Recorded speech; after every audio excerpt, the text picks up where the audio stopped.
Two friends are heading to the same science museum. Alina, I guess she's going to be represented by A of T, and Bryce, represented by B of T, track the time it takes to get from their homes to the museum.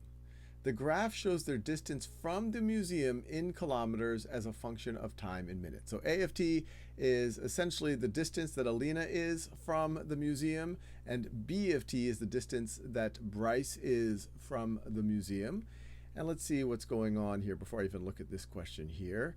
Alina starts 50 kilometers away. Bryce starts, looks like, I don't know, a little over 45, about 46 kilometers away, roughly. And then they both eventually get there. Let's see what they're asking us. Is the statement A of 25 greater than B of 35 true?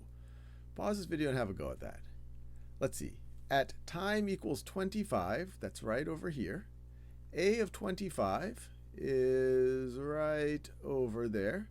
So that is A of 25. And let's see, B of 35 minutes. B is right over here. This is B of 35. And A of 25 is indeed greater than B of 35. A of 25 looks like it's about, I don't know, 32 or 33, while B of 35 is 30. So the simple answer here is yes. But just for the sake of it, let's think about what that means. That means that Alina at 25 minutes was further away from the museum than Bryce was at 35 minutes. I don't know why you would compare those two times, but that is just true.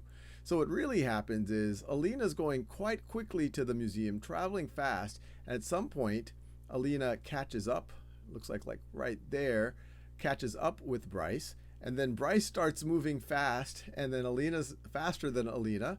And then Alina looks like she's taking a break right over here. And then Bryce takes a break. Alina starts to move, and then she catches up to Bryce again right over here. So Alina catches up to Bryce right at that moment. Then Bryce maybe he doesn't want Alina nipping on his heels.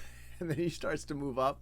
He gets tired maybe, pauses. Alina catches right back up right over here, passes up Bryce all the way to here, but then Bryce starts speeding up after taking a break, and they catch up right over there. And Bryce takes that really fast pace and keeps going all the way to the end and gets to the museum a good bit earlier than Alina does. And in that last sprint for both of them, Bryce was going at a faster rate. He started going at that faster rate sooner, and he just goes at an objectively faster rate. So that's my analysis of this, but the simple answer to the question is yes.